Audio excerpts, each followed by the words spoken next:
Hey all, Alex here at your home of the Music Deep Dive, and today it is time for a review of the 2022 biography by Andrew K. Diemer, Vigilance, The Life of William Still, Father of the Underground Railroad.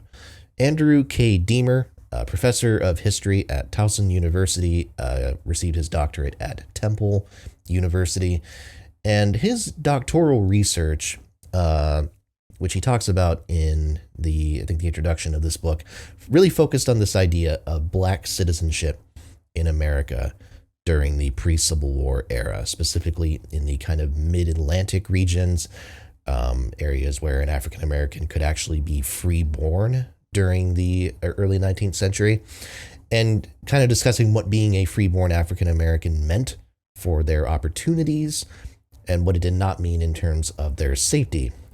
So this was his doctoral research. It translated itself into a book that he published. And this is his first book after that, which is kind of built off of some of that research. Now, William Still, I think, exemplifies this whole dilemma, I suppose, of being a freeborn African American in the early 19th century. He was born to former slaves in New Jersey, grew up on this sort of diet of black newspapers, remained a devotee of black created art and literature for the remainder of his life. Moved to Philadelphia in the 1840s, began working for an anti-slavery coalition there, and gained a lot of knowledge about the law, kind of networked with a lot of people, and in the process of doing that began forming his own network that intended to defy what at the time was the nascent Fugitive Slave Act, and help these runaway enslaved people find freedom and safety. Now, of course, I'm talking about the Underground Railroad here. In a lot of ways, probably the greatest achievement of the anti-slavery movement, in how many people it was able to help liberate successfully. And it's interesting, the framing of this book, because on the one hand, Still was clearly just one cog in a machine that had a lot of different people involved.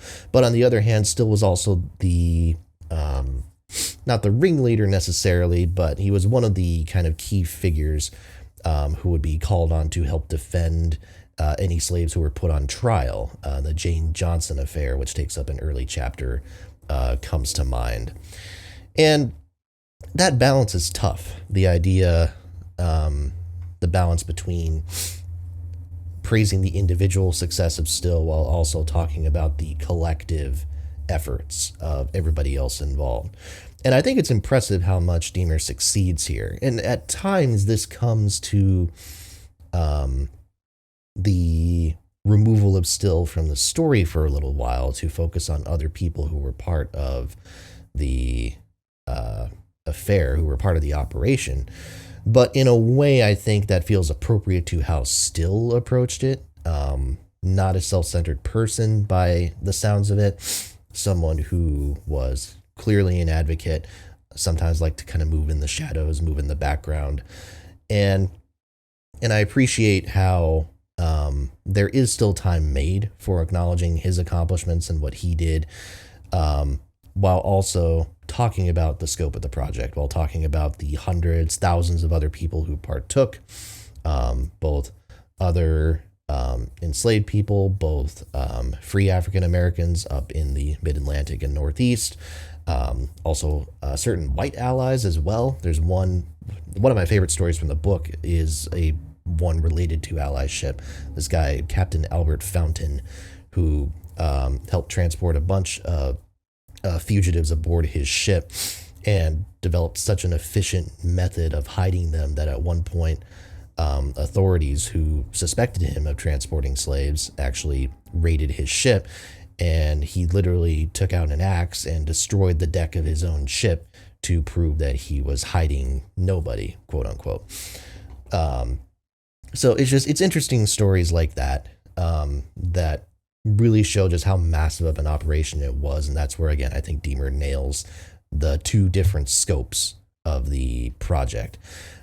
There's also discussion about John Brown and Harper's Ferry, Still's relationship to that, which is that Still was involved to some extent although he may have been invited along and obviously chose not to go. He helped house John Brown's family after Brown was arrested. Um, Again, it is always interesting to hear how, or to read about how these different figures interacted with the mercurial figure that is John Brown, who I will be talking about in one of these videos when I read a book on him as well. And Brown really talks about this whole angle of human sacrifice, right? You know, the people who were jailed, including Still himself on one or two occasions, and the people who died along the way, who made that kind of ultimate sacrifice.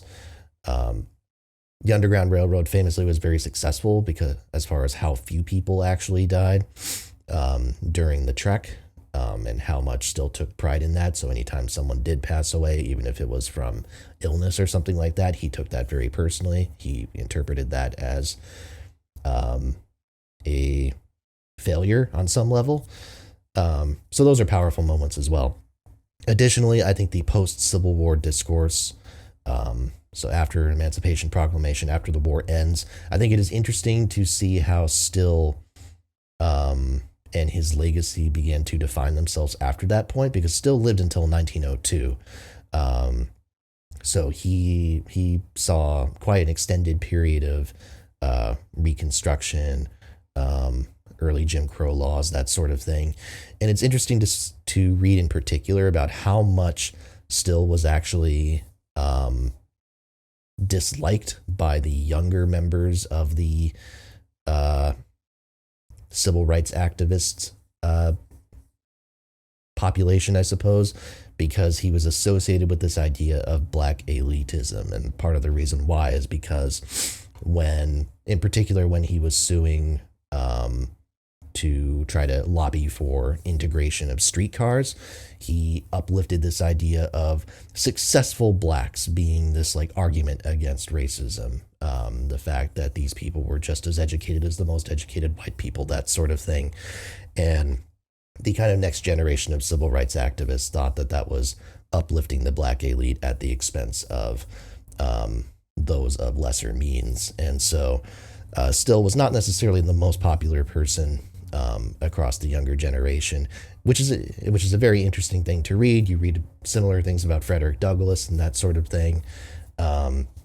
So again, that kind of, transition of not power, but of authority in the civil rights movement that took place after the Civil War, I think is a really fascinating period to read about, and that I'm excited to explore more as we continue on this journey. But yeah, it's a really great book.